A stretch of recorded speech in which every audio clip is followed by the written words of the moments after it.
میں اللہ سے ہر روز دعا مانگ رہی ہوں، پھر یہ سوچتی ہوں کہ اگر میری دعا قبول نہ ہو تو۔ السلام علیکم ناظرین، آج کا موضوع ہر اس دل کی آواز ہے جو راتوں کو اٹھ کر اللہ سے مانگتا ہے، مگر کبھی کبھی دل میں سوال آتا ہے، میں مانگتا ہوں مگر میری دعا قبول کیوں نہیں ہوتی؟ کیا اللہ ناراض ہے؟ کیا میری دعا رد ہو گئی یا اس کے پیچھے کوئی حکمت ہے؟ آئیے آج قرآن و حدیث کی روشنی میں اس راز کو سمجھتے ہیں۔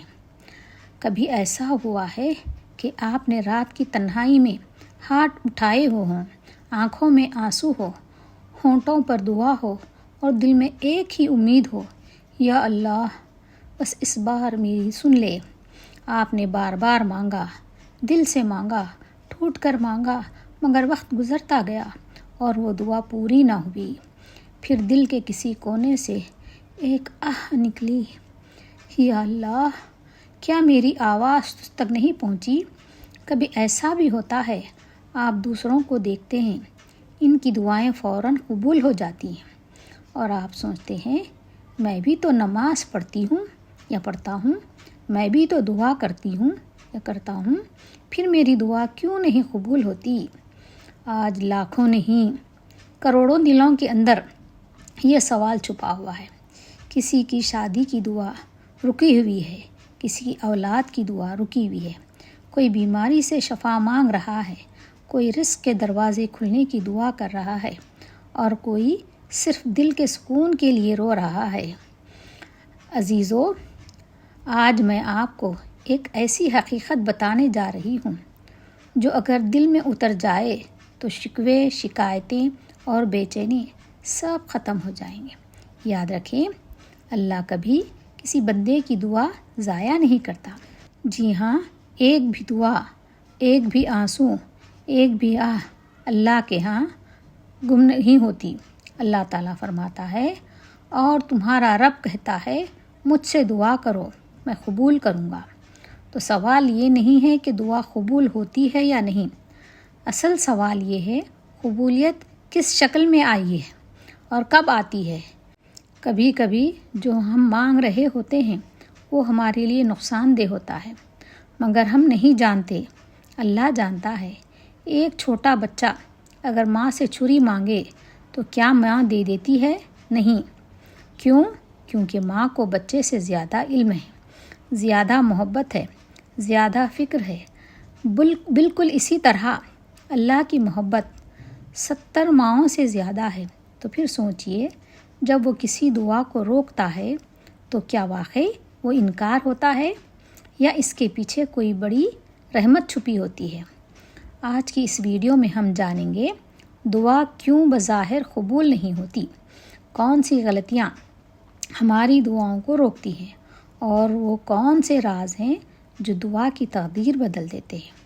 تو اگر آپ نے بھی کبھی تنہائی میں رو کر دعا مانگی ہے اور دل میں سوال اٹھا ہے، یا اللہ میری کب سنو گے، تو آج کی یہ ویڈیو آپ کے دل کے ہر سوال کا جواب لے کر آئیے دل کو کھول کر توجہ کے ساتھ اور امید کے ساتھ اس سفر کا آغاز کرتے ہیں۔ دعا کی حقیقت اور اہمیت کو ہم قرآن کی روشنی میں جانیں گے۔ اللہ تعالیٰ فرماتے ہیں، ادعونی استجیب لکم، سورہ مومن آیت نمبر 60، ترجمہ مجھ سے دعا کرو میں قبول کروں گا۔ یاد رکھیں، اللہ وعدہ خلافی نہیں کرتا۔ حدیث کی روشنی میں نبی کریم صلی اللہ علیہ وسلم نے فرمایا، دعا مومن کا ہتھیار ہے، دعا عبادت کا مغز ہے، دعا کبھی ضائع نہیں جاتی، بس اس کی صورت بدل جاتی ہے۔ دعا قبول ہونے کی 3 صورتیں ہیں۔ حدیث کے مطابق وہی چیز فوراً مل جاتی ہے، کوئی مصیبت ٹال دی جاتی ہے، آخرت کے لیے ذخیرہ ہو جاتی ہے۔ اس لیے کبھی نہ کہیں میری دعا قبول نہیں ہوئی۔ دعا کی حقیقت اور اہمیت، جب انسان اس دنیا میں آتا ہے تو وہ کمزور ہوتا ہے، نہ اپنے لیے کچھ کر سکتا ہے، نہ اپنے نقصان کو ٹال سکتا ہے، مگر اللہ نے اپنی رحمت سے اس کمزور انسان کو ایک ایسی طاقت عطا کی جو تقدیر کے فیصلوں کو بھی بدل سکتی ہے، اور وہ طاقت ہے دعا۔ دعا کیا ہے؟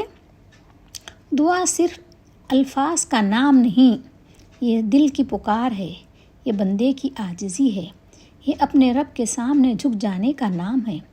دعا وہ پل ہے جو زمین کے بندے کو آسمانوں کے رب سے جوڑ دیتا ہے۔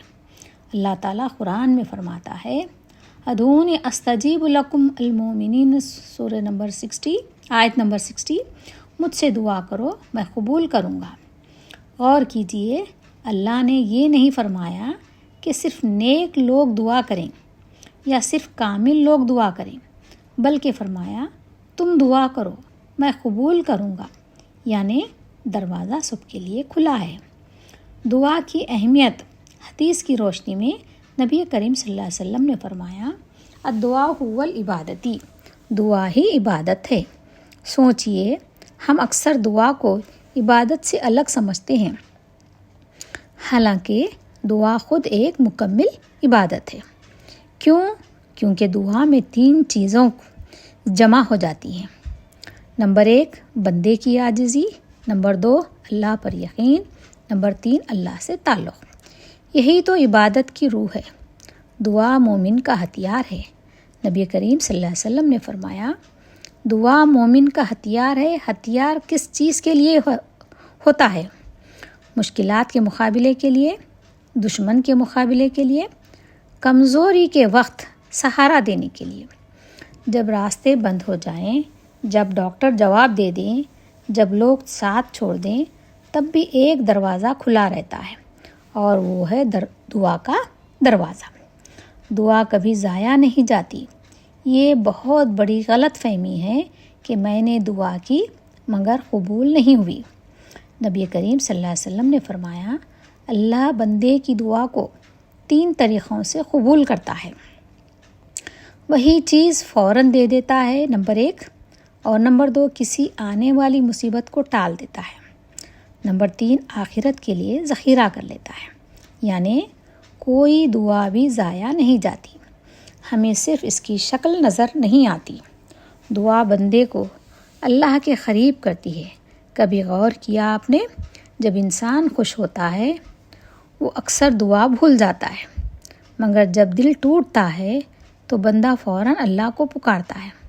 یہی تو دعا کی حکمت ہے۔ دعا صرف مانگنے کا نام نہیں، یہ اللہ سے جڑنے کا ذریعہ ہے۔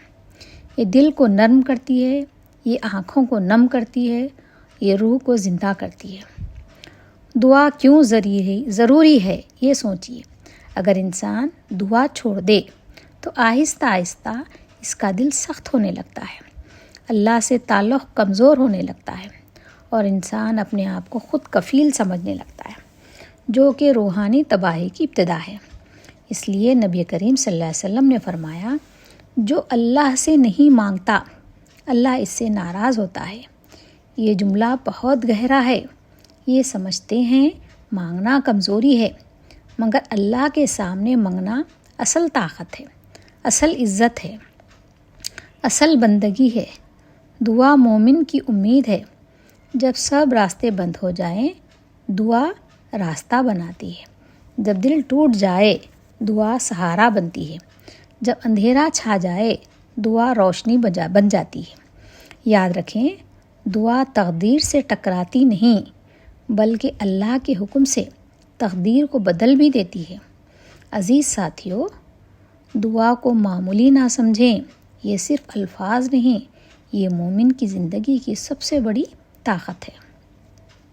آئیے ہم عہد کریں، ہم یہ مصمم ارادہ کریں کہ ہم دعا کو اپنی زندگی کا حصہ بنائیں گے، خوشی میں بھی، غم میں بھی، آسانی میں بھی اور مشکل میں بھی۔ اب ہم اگلے حصے میں ہم جائیں گے، وہ کون سی وجوہات ہیں جن کی وجہ سے دعائیں بظاہر قبول نہیں ہوتی۔ دعا قبول نہ ہونے کی وجوہات کیا ہیں؟ اب ایک سوال پیدا ہوتا ہے۔ تو وجہ نمبر 1 ہے، دیکھیے، حرام کمائی۔ حدیث میں آتا ہے، ایک شخص ہاتھ اٹھاتا ہے مگر اس کا کھانا پینا اور لباس حرام ہوتا ہے، تو اس کی دعا کیسے قبول ہوتی ہے؟ رزق کو حلال کریں، سود سے بچیں، دھوکہ چھوڑیں۔ وجہ نمبر 2، جلد بازی سے کام نہ لیں۔ نبی کریم صلی اللہ علیہ وسلم نے فرمایا، بندے کی دعا قبول ہوتی رہتی ہے جب تک وہ جلدی نہ کرے۔ صحابہ نے پوچھا، جلدی کیا ہے؟ آپ صلی اللہ علیہ وسلم نے فرمایا، وہ کہیے میں نے دعا کی مگر قبول نہ ہوئی۔ یہ خطرناک جملہ نہ کہیں، میری دعا قبول نہیں ہوئی۔ وجہ نمبر 3، گناہوں پر اصرار مسلسل گناہ ہے، دل کو سخت کر دیتا ہے، روح کو کمزور کر دیتا ہے، دعا کو بے اثر بنا دیتا ہے۔ اس کا حل یہ ہے کہ سچی توبہ کریں، استغفار کی کثرت کریں، گناہوں سے دوری اختیار کریں۔ وجہ نمبر 4، غفلت والا دل۔ نبی کریم صلی اللہ علیہ وسلم نے فرمایا، اللہ اس دل کی دعا قبول نہیں کرتا جو غافل ہو۔ دعا کیسے کریں؟ دل حاضر ہو، دل لگا کر عاجزی کے ساتھ دعا کریں، یقین کامل ہو، توجہ اللہ کی طرف ہو۔ حصہ نمبر 4، قبولیت دعا کے بہترین اوقات ہیں۔ اگر دعا مانگنی ہے تو یہ سنہری اوقات مت چھوڑیں۔ آخری تہائی رات یعنی کم سے کم 2:30 بجے سے 4 بجے کے درمیان سب سے طاقتور دعا قبول ہونے کا وقت ہوتا ہے۔ اللہ فرماتا ہے، کون ہے جو مجھ سے مانگے میں اسے دوں، یعنی رات کا تیسرا حصہ کا مطلب ہے یہ۔ عمل ہمارا کیا ہونا چاہیے؟ تہجد میں دعا کریں، تنہائی میں دعا کریں اور آنسوؤں والی دعا کریں، سجدے کی حالت میں دعا کریں۔ نبی کریم صلی اللہ علیہ وسلم نے فرمایا، بندہ اپنے رب کی سب سے قریب سجدے میں ہوتا ہے۔ سجدے میں ہم دعا مانگیں، دنیا بھی آخرت بھی، دل کی ہر بات ہم جو چاہے وہ مانگ سکتے ہیں، کیونکہ اللہ تعالیٰ ہم کو دینے کے لیے راضی ہوتا ہے۔ اذان اور اقامت کے درمیان بھی ہم دعا کریں۔ یہ وقت اکثر لوگ ضائع کر دیتے ہیں، حالانکہ یہ قبولیت کا وقت ہوتا ہے۔ جمعہ کا آخری وقت، جمعہ کے دن ایک گھڑی ایسی ہے جس میں دعا رد نہیں ہوتی۔ جب دعا پوری نہ ہو تو مومن کا رویہ کیا ہونا چاہیے؟ یہ حصہ دل کو بدل دیتا ہے۔ یاد رکھیں، اللہ 3 طریقوں سے جواب دیتا ہے۔ نمبر 1، یس ابھی، اور نمبر 2، یس مگر بعد میں، یعنی میں دعا قبول کروں گا، یس مگر کب؟ ایک بار ابھی قبول ہو سکتی ہے، ایک بار بعد میں بھی ہو سکتی ہے بعض وقت، اور تیسری بار یس کہے گا اللہ مگر اس سے بہتر دے گا۔ کبھی کبھی نہ ملنا بھی رحمت ہوتا ہے۔ ایک گہری مثال، بچہ آگ مانگے تو کیا ماں وہ دے دے گی؟ نہیں، کیونکہ ماں جانتی ہے یہ نقصان ہے۔ تو اسی طرح سے اللہ بھی جانتا ہے کہ اس کو کیا دینا ہے، کب دینا ہے، اور اگر نہ دیے تو اس کا اجر کہاں پر دینا ہے، لیکن ہم نہیں جانتے۔ مومن کا رویہ جب دعا پوری نہ ہو تو مایوس نہ ہو، بدگمان نہ ہو، دعا چھوڑے نہیں، اللہ سے تعلق مضبوط رکھیں۔ اکثر لوگ کہتے ہیں کہ ہم اتنی دعا مانگے لیکن اللہ تعالیٰ ہمیں وہ عطا نہیں کیا، لہٰذا ہم دعا مانگنا چھوڑ دیں گے۔ ایسا کہنا غلط ہے۔ انبیاء کی دعاؤں سے ہم سبق سیکھیں۔ حضرت ایوب علیہ السلام اللہ کے نہایت صابر اور شکر گزار نبی تھے۔ اللہ تعالیٰ نے ان کو مال، اولاد اور صحت سے خوب نوازا تھا۔ پھر اللہ نے ان کا امتحان لیا اور ان کی دولت، اولاد اور صحت سب کچھ چھین لیا گیا۔ وہ کئی برس شدید بیماری میں مبتلا رہے، مگر انہوں نے کبھی شکوہ نہ کیا۔ لوگ بھی ان سے دور ہو گئے، مگر انہوں نے صبر اور اللہ پر بھروسہ نہیں چھوڑا۔ آخرکار انہوں نے عاجزی سے دعا کی کہ اے اللہ، مجھے تکلیف پہنچی ہے اور تو سب سے بڑھ کر رحم کرنے والا ہے۔ اللہ تعالیٰ نے ان کی دعا قبول فرمائی اور انہیں شفا عطا کر دی۔ نہ صرف صحت واپس ملی بلکہ مال اور اولاد بھی پہلے سے زیادہ عطا ہوئی۔ حضرت ایوب علیہ السلام کا واقعہ ہمیں سکھاتا ہے کہ آزمائش میں صبر کرنا مومن کی شان ہے۔ جو بندہ صبر اور اللہ پر یقین رکھتا ہے، اللہ اسے بہترین بدلہ عطا فرماتا ہے۔ ایک اور نبی کا واقعہ سنیں گے ہم، حضرت زکریا علیہ السلام۔ حضرت زکریا علیہ السلام بوڑھے ہو گئے تھے، نہایت عاجزی کے ساتھ اللہ سے نیک اولاد کی دعا مانگی۔ حالانکہ وہ بہت ضعیف ہو گئے، دونوں میاں بیوی بہت ضعیف ہو گئے تھے، لیکن آپ نے ہمت نہیں ہاری۔ انہوں نے عرض کیا کہ اے میرے رب، مجھے اپنی طرف سے پاکیزہ اولاد عطا فرما۔ اگرچہ وہ اور ان کی زوجہ بہت بوڑھے تھے، مگر انہوں نے امید نہیں چھوڑی۔ اللہ تعالیٰ نے ان کی دعا قبول فرمائی اور انہیں حضرت یحییٰ علیہ السلام جیسا عظیم بیٹا عطا کیا۔ یہ واقعہ ہمیں سکھاتا ہے کہ اللہ سے مانگنے میں کبھی مایوس نہیں ہونا چاہیے، تاخیر انکار نہیں ہوتی ہے۔ ایک اور نبی کا واقعہ سنیں گے ہم، حضرت یعقوب علیہ السلام کا۔ حضرت یعقوب علیہ السلام اپنے بیٹے حضرت یوسف علیہ السلام سے بہت محبت کرتے تھے۔ جب حضرت یوسف علیہ السلام اپنے بھائیوں کی سازش سے جدا ہو گئے تو حضرت یعقوب علیہ السلام شدید غم میں مبتلا ہو گئے۔ وہ برسوں تک اپنے بیٹے کی جدائی میں روتے رہے، یہاں تک کہ ان کی آنکھوں کی بینائی بھی متاثر ہو گئی، یعنی ایک دم وہ آنکھ بالکل نظر نہیں آ رہے تھے۔ مگر اس کے باوجود انہوں نے اللہ سے امید کبھی نہیں چھوڑی۔ وہ ہمیشہ فرماتے تھے، میں اپنا غم اور دکھ صرف اللہ کے سامنے بیان کرتا ہوں۔ انہوں نے صبر جمیل اختیار کیا اور دل سے دعا کرتے رہے۔